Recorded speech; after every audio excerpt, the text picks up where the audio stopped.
It's been 6 years. 6 long, arduous years. 6 years since we first freed our homeworld from those that would decide to take us as slaves and strip mine our world. 6 years since we blew the living shit out of all those who had oppressed us. It's been 6 years since we finally realized we were not alone in this universe. 6 years since we screamed, "No more will you have us." And now, after 6 years of building up, 6 years of fighting off raiding parties, surveillance drones, the occasional battle group that comes in to try and subjugate us, 6 years of all that, we are now ready to fulfill a promise we made 6 years ago. 6 years ago, some friendly allied forces who were also slaves helped us get away. They helped free us. These are my crew. They are also crew on other ships. The two different species. One called the Chitters, which, yes, we called it that because we can't pronounce their name, and the Zells, which I still can't pronounce their name correctly. The Zells were my crew, and they've expanded their families. And it's only right that they be returned to their homeworld. It is only right that we back them up. They are our friends, and you don't leave your friends hanging like this. So we prepared. We prepare as best we can. In the academy, I constantly drilled everyone, seeing what would work best. Constantly evolving our ships through fabricators. The fabricators seemed to never stop working. They were constantly breaking down other ships to modify them to make them faster, more stealthy, more maneuverable, better armed, better armored. Whatever the engineers could think of and whatever we wanted on those ships became us. We quickly found out what would be the limits of what the human mind could hold on to during a firefight, and we pushed it to its absolute limit. Those engineers, those glorious, insane, evil bastards were able to figure out so much of the alien tech. It was amazing seeing some of the things they would come up with. They found a way to push the engines 4 times stronger than what they were when we first had them. Human engineering is insane. I even put in a few notes of my own, and it seemed to kick off some sort of chain reaction, some sort of idea that they would be able to make us almost invisible to radar or LiDAR or whatever other sensor unit that was out there. Stealth was so important for snub fighters, it is never to be underestimated, never to be underemphasized how important it was. The only problem is once you got within visual range, they could still see you and they could still lock onto you. So you had to make sure that you were very well versed at bobbing and weaving and making sure you had a good track on someone before you even got close. Because of the stealth tech, we believe dogfights, in a sense, would happen in space. However, we were the only ones currently with this technology, at least that we knew of. Every time a battle group or some sort of destroyer, in one case, it's what we considered a super dreadnought, damn thing was about the size of a space station, showed up. What they were not expecting is that when they came through FTL, we saw them coming. Our sensor stations, or whatever you want to call them, I'm sure they have an official name, but I really don't care. They were able to discover these ships in FTL almost a full day, a human day that is, away from us. Can you imagine how well you can prepare for somebody's attack when you know which direction they're coming, when you have 24 flippin' hours to get everything ready? That space station didn't have a chance. They blinked in, and just as we saw them powering up their weapons, our main destroyers and dreadnoughts and battleships, yeah, they classified 2 different things, by the way, they fired right into the core of that son of a bitch. They didn't last more than a few seconds. The main guns from the dreadnought were pointed right at them, and these were the fixed guns, the big ones, which basically doubles the keel of the damn ship. When they fired, they penetrated clean through, one side to the other. We learned really quick to make sure we don't end up in a furball, or we're going to end up blasting our own people. With all that, we knew we could defend our own planets, our own sector. We had colonized everywhere, from Venus all the way to Neptune. Don't worry, we didn't skip Uranus.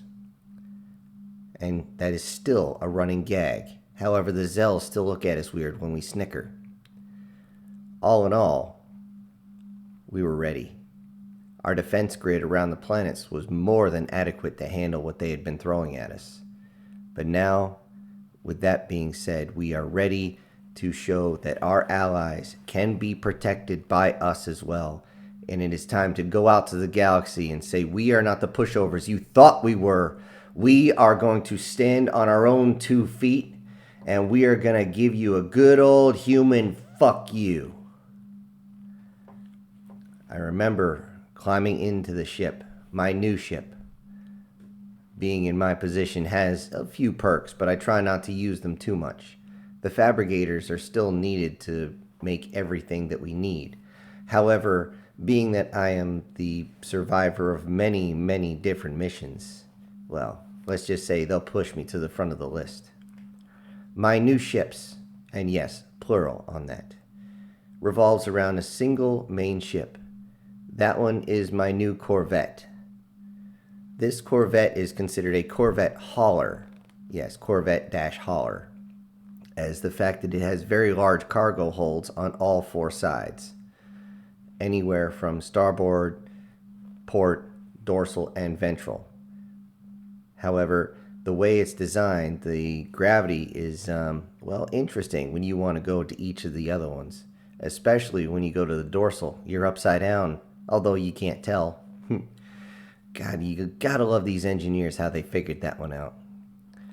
All in all, though, it was interesting to have this thing parked with all the extra amenities inside. My crew, well, this was their home. My fighter was inside, along with several others, actually, about a dozen.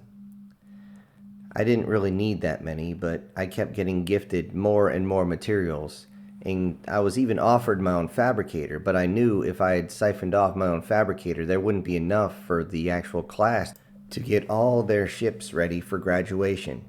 During graduation, it's a little different here. We don't just do the whole ceremony where they throw hats in the air. That has gone bye-bye.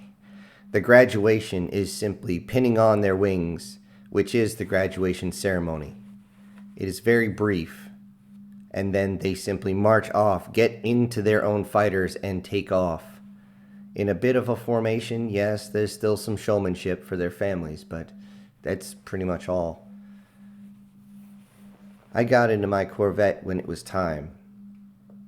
I told my crew, and they were all happy. They were happy that they might finally see home again. Only 2 of them remember their home. The rest of them had been born inside the space station that we blew up. They had been nothing but slaves their whole lives. They didn't know anything else. So tasting freedom at first was amazing to them. They didn't realize they had a choice whether or not they had to do something. And they were just looking forward. Junior already had a little one next to him. No, it wasn't his kid. It was his little sister. He was holding his little sister as we prepped the ship and got it ready. I plugged myself in, and since most everything is automated, I simply cleared it with ground command, and off we went. Off to the stars. It only took 20 minutes to break the atmosphere. And then, of course, once we hit 0G, everybody had that wonderful sensation before the gravity motors kicked in so that you could actually be attached to the bulkhead and not go floating off into space. I contacted the fleet and made sure I had my points set up before we staged and got ready to jump. See, the kicker is we don't do FTL like everyone else. Again, those engineers figured out the fold system, also known as a jump system, also known as the KF drive, also known as the here I am. There's all sorts of weird phrases for that, most of which are not exactly inappropriate. That being said, I got ready to do my jump. Thankfully, the Corvette can do the fold system without much problems at all. The fighters, however, they don't really pump out enough energy for that. They have to stick with standard FTL speeds. And going different routes that way can make things difficult and also very arduous when you're just simply traveling. That being said, it was interesting to look out at each of the ships, each of them beginning to join the flotilla that was going to go rescue our friends. It was a long time, about 2 days, before everyone was ready. We had to make sure and check and double check, make sure everything was good. All systems were operational. Everyone was ready for the fight ahead. And then we finally got the countdown. 10, 9, 8, pucker factor going up. 7, 6, 5. I remember clenching a hold of the chair, worrying about 3, 2, take a deep breath and ready for the jump. 1, all ships jump. And with that, the sudden change in perception, change almost in a dimension, as for a split second, you're not there. In fact, you're not anywhere. It's some sort of dimensional rift jump twisting something or other. As I have problems figuring it out because, as the man says, if you're not confused about quantum mechanics, you don't understand quantum mechanics. That being said, we immediately jumped into the next sector. It would take several more jumps before we were ready, but we all wanted to jump at the same time, just in case there was a nasty surprise. To our shock, there was nothing. I double-checked, triple-checked my sensors. There's nothing out there. We jumped in the next sector. It was empty. We sent a couple recon craft out. I even jumped in my fighter and did a scan near the closest satellite that was there. Nothing. No one had mined it. No one had taken resources. This was odd, but a welcome sight. 2 hours later, we were ready to jump again. The reason for the delay was to allow the engines to cool off. Let's face it, you use that much electricity or power, whatever you want to call it, you're going to run the engines a little warm. And the last thing you need is a meltdown in the middle of space. I don't know what number it is, but I don't need the ways to die in space that suck. After docking back in, I double-checked with my crew, everyone was good to go, and we made our next jump. There would be 4 more jumps before we had to really be ready. On that 6th jump, we just looked around. Again, nothing. What the hell? Why were they bypassing all these sectors and coming after us? It didn't make sense. Why did they send their ships to get in a firefight with us? Whatever. 1 more jump and we would be at the Clickers' homeworld. The Clickers, from what I was told, could tell that we were getting close and they were getting excited.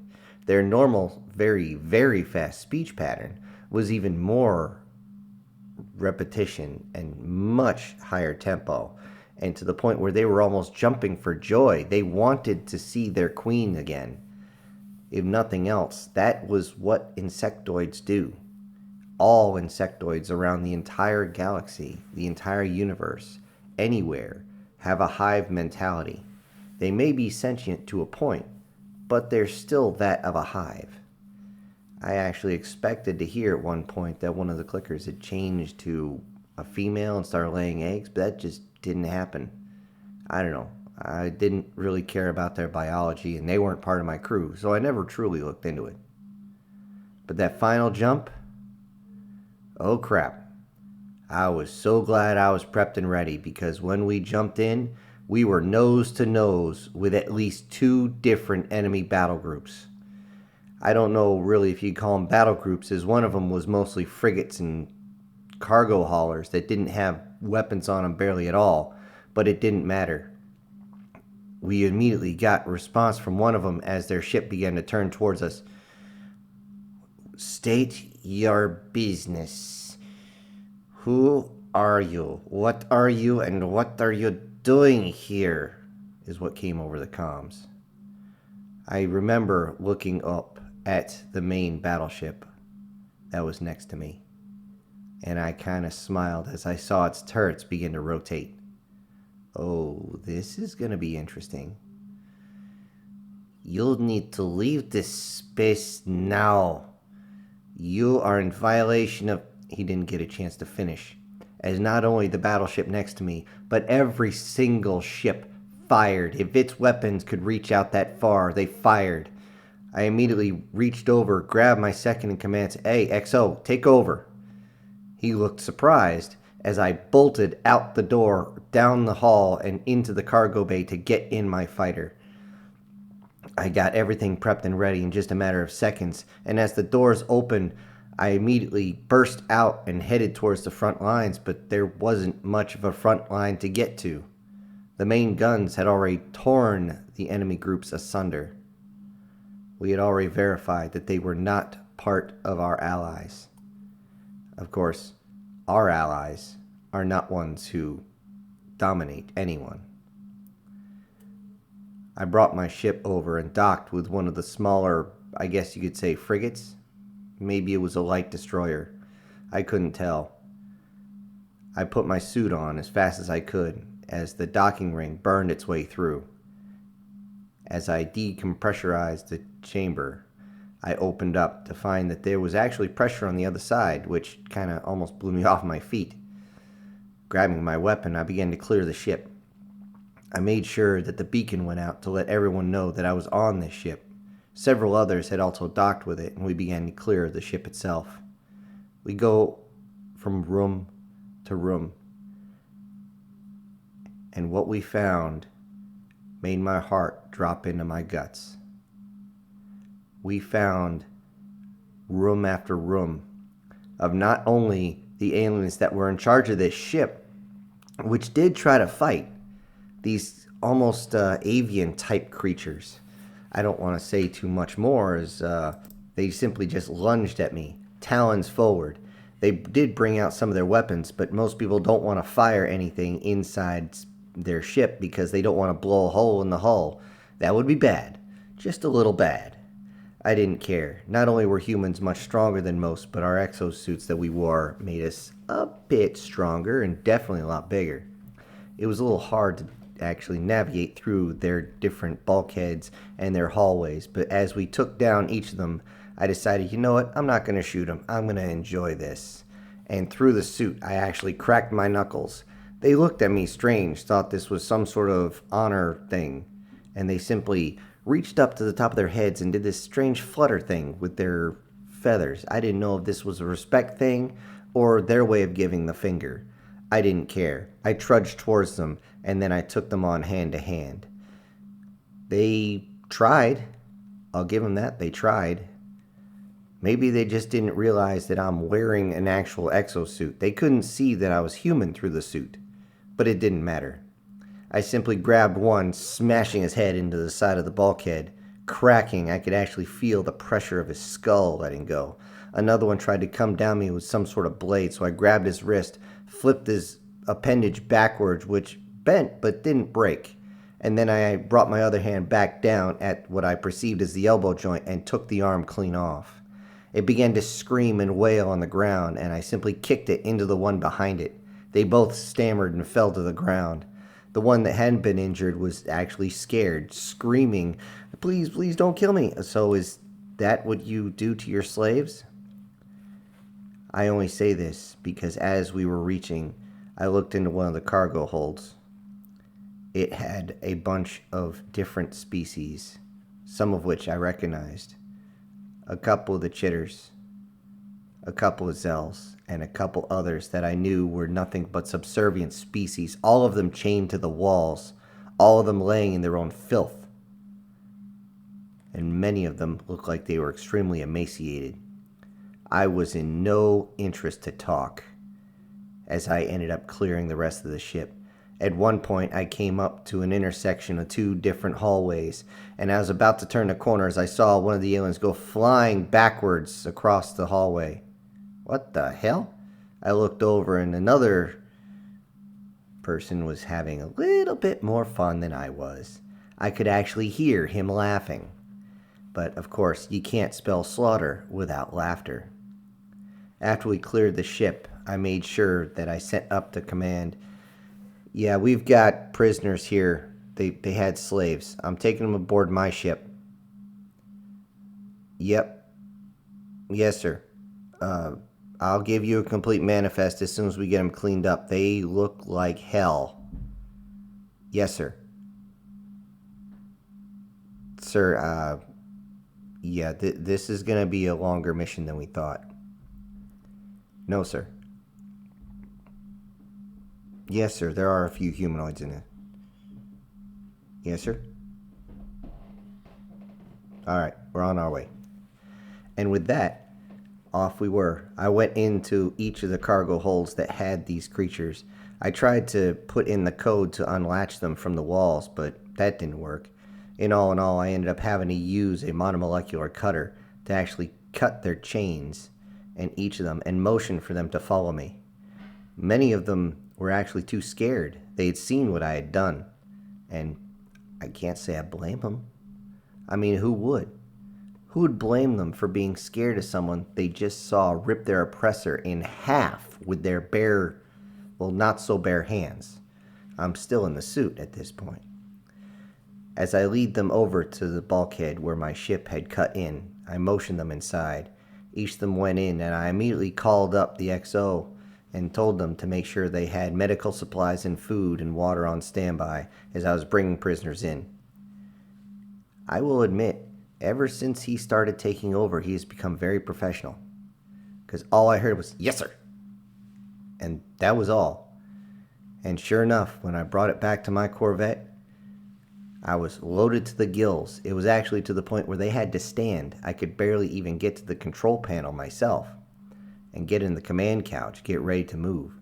But when we did, I actually called up, yeah, this is Piranha 6 Actual. Is there anyone still at the destroyer that I am pinging time now?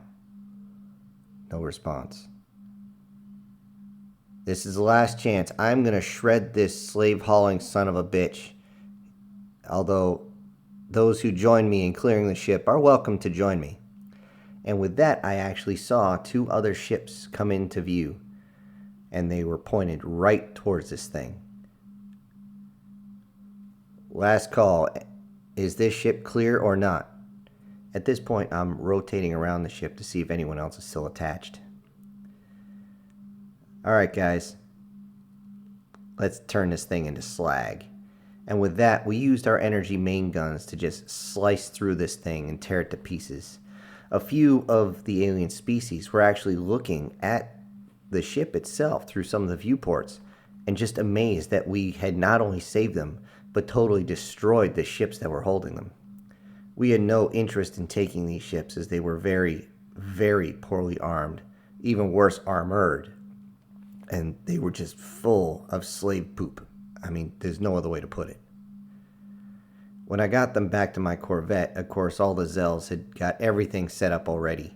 It didn't take long for all the slaves to just dive into the food, and they started fighting each other over it.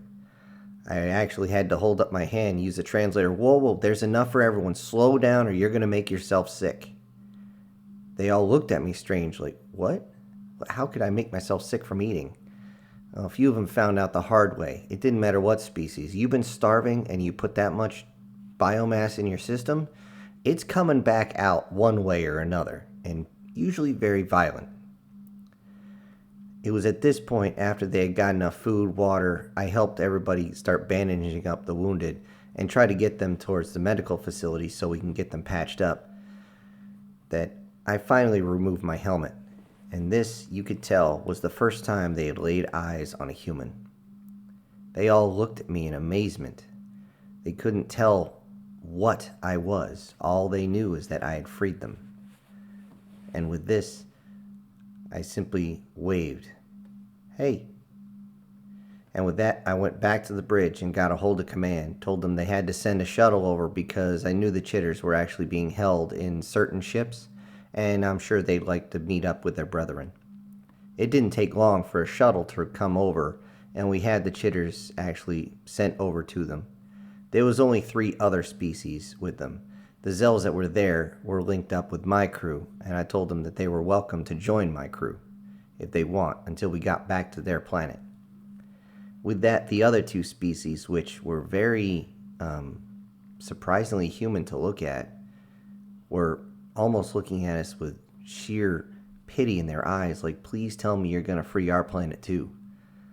I had seen these species before, a while ago, but just a couple of them in chains.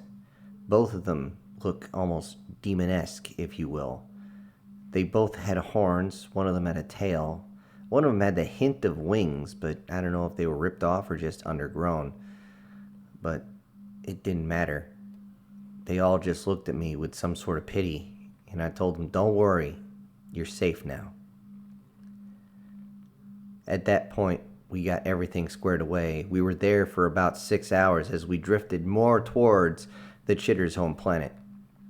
With each and every single of the enemy fleet that we found, we did the same thing.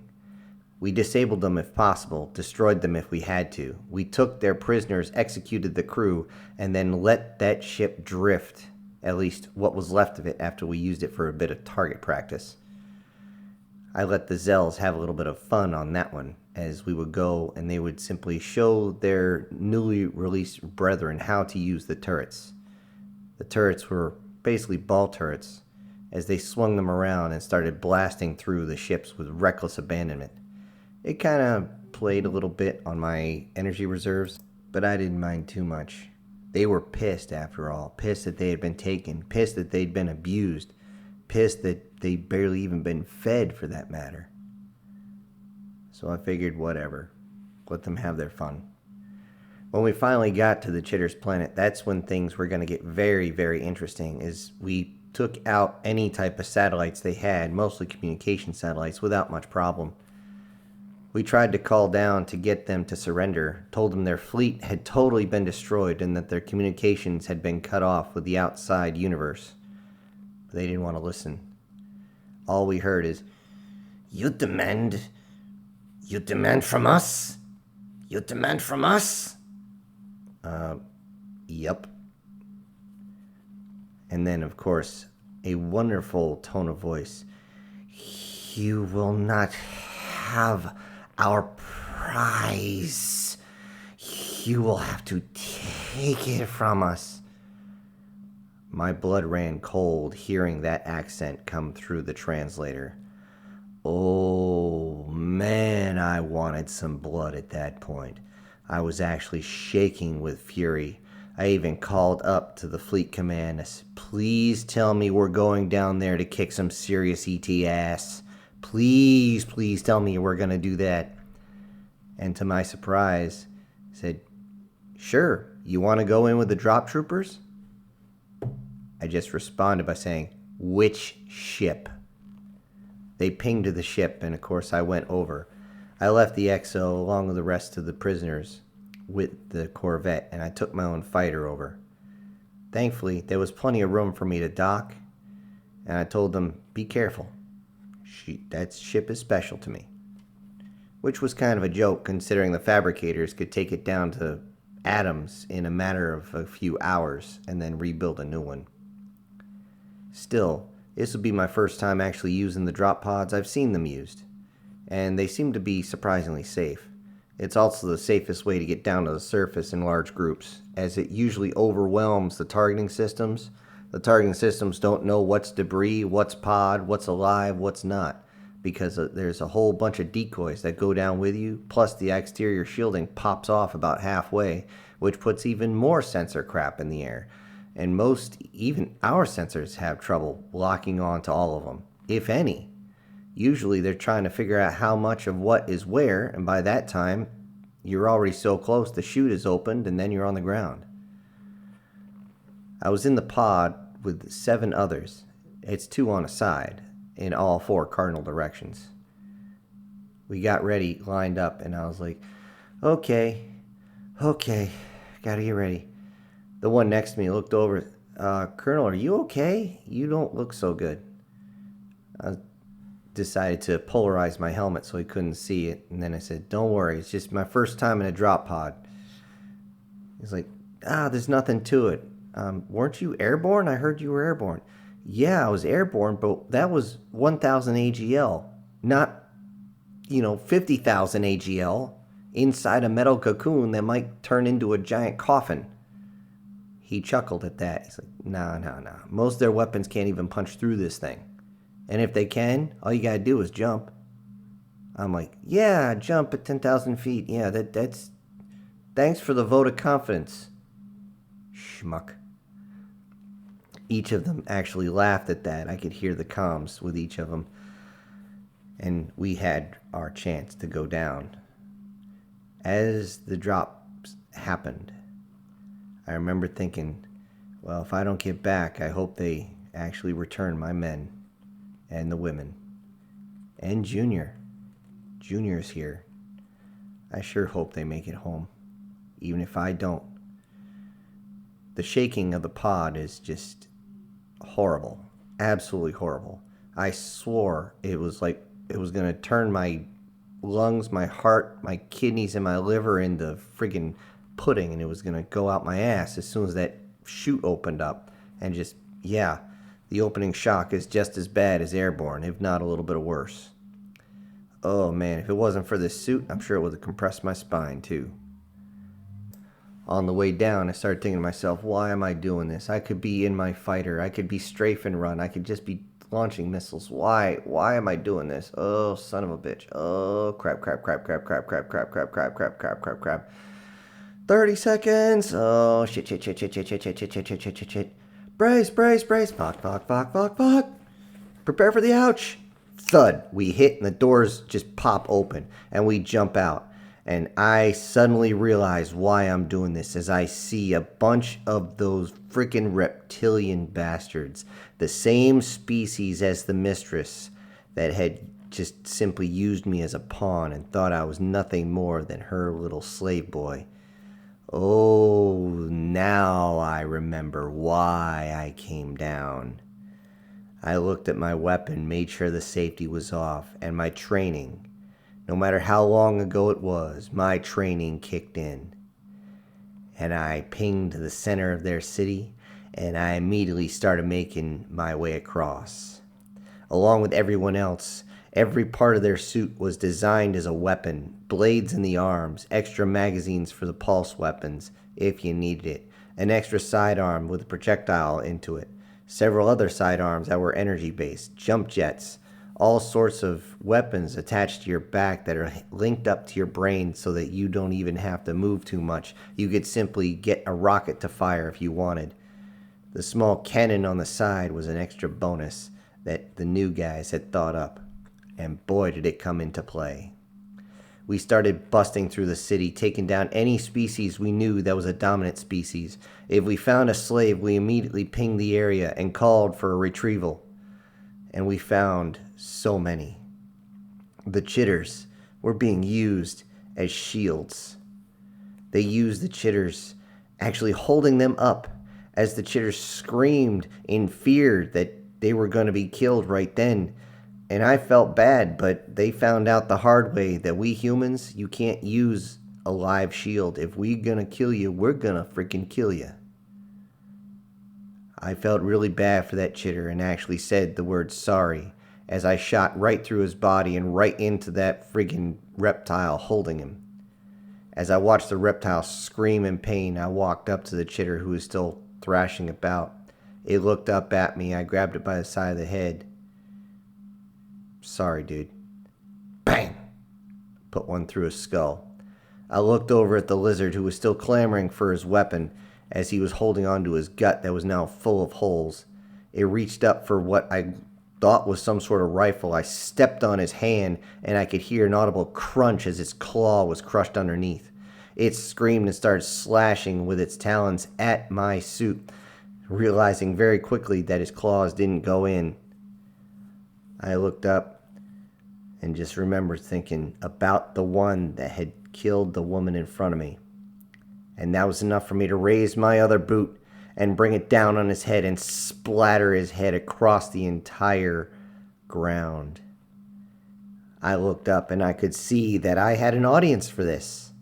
Many of the lizards and also a couple avian species, along with, I think that was amphibian, but don't quote me on that. But the dominant species were actually scared shitless. They had just seen me tank a couple rounds, shoot through a living shield, and then instead of finishing them off by blasting them in the head, I had crushed it. They didn't even know who or what we were. All they knew is we had come to destroy them. We had come to free this planet. At one point, they tried to surrender. At least, the avians did. The avian species that was there was extremely colorful, but also very lean. When I mean lean, I mean very, very lean. If it wasn't for their plumage, they would be toothpicks. And they begged to be freed. They begged us not to kill them. Well, they had not been the one to savage most of my people. I couldn't bring myself to actually blow their heads off when they were simply part of a community that was doing this, but they had not, to my knowledge, done anything bad to humans. And then I saw a particular avian. I walked over to him, grabbed him by the collar, lifted him up as he began to scratch at my arm, trying to get the pressure off his neck, and I pulled him in real close. Well, what did I do? What did I do? What did I do? What do I do to harm you? What I do to harm you? What I do? I brought him in real close, and as his beak just barely touched the lens of my helmet, I depolarized it and looked him right in the eyes. You alive? You alive? I don't harm. I no harm you. I was not harm you. It just stuttered there as I repolarized the lens. I didn't even want to look at this thing. I wanted him to see the reflection of his own face as he was afraid. This thing believed that I was female and that he was simply going to take advantage of me. That he had paid to take advantage of a human female was enough for me to be beyond mad. I reached up, put my hand under my first hand, and I began to squeeze. This thing tried to squawk out but could no longer say anything as I ripped his head clean off his body. And then, without any sort of fanfare, dropped both the head and the body on opposite sides of me. And I looked around. I looked over at the other avians, and I swear a few of them shit their pants. They were gathered up.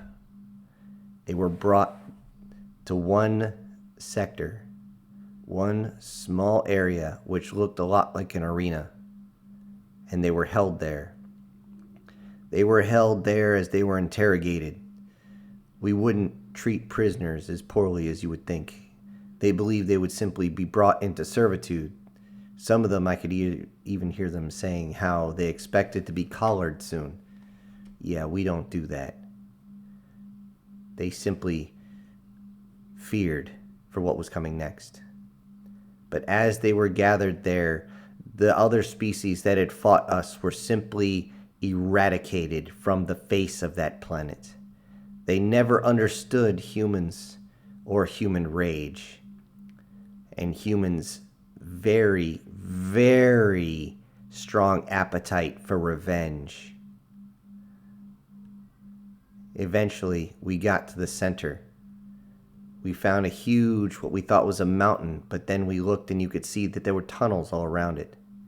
We had to clear these tunnels of whatever was in there to get to the queen, to free the queen. I was not the first one to get to the queen's chamber. By the time I got there, they had already reached the queen and freed her. The queen was just absolutely massive, easily 5 times the size of a commercial bus. Her bulbous body was obviously designed simply for producing eggs. It was not designed for anything else. I'm not sure if she could even move beyond this chamber, but the control collar that was around her neck, I looked, it was laying on the ground. The chains that held the few appendages she had, people were cutting off or ripping off. The sentries, the armed sentries that were around the egg chamber were completely dismantled. I got there and I looked up at her form and I tried not to vomit. This thing was so hideous to human eyes, I couldn't stand it. However, I looked over to the closest one in command. Captain. Yes, sir. He immediately came to attention. Relax, Captain, we're in the field. Tell me something. Have you contacted command yet? I had to send a runner, sir. We can't actually get our comms through all this shit. And he's pointing to the sky. All right. How long is your runner gonna... Sir, I got him. With that, I turned and looked, and sure enough, here came their runner. The commander actually looked over and got everything from him. They had to actually run an old cable through, just enough so they can get communications. Eventually, they got video confirmation that the Queen had been freed. The planet was now free of those who would put the entire species of chitters into servitude. I looked up to the Queen as the captain was contacting command to have them bring down all the chitters, to bring them straight to the Queen so they could see that she was safe. I looked up at her. So, now that you're free, what can we expect from you? She looked at me slightly confused, at least I think. Her bug head kind of twitched its upper antennae. Her forward two were the most active, but the forward towards the back not as much. I guess this was supposed to be their version of expressive, but I really couldn't tell what she was doing. She seemed to cock her head a little bit, and then finally respond. We live peace. Home free. No other. Us here. The translator did its best to figure out her speech, but it seemed she hadn't spoken in a long time.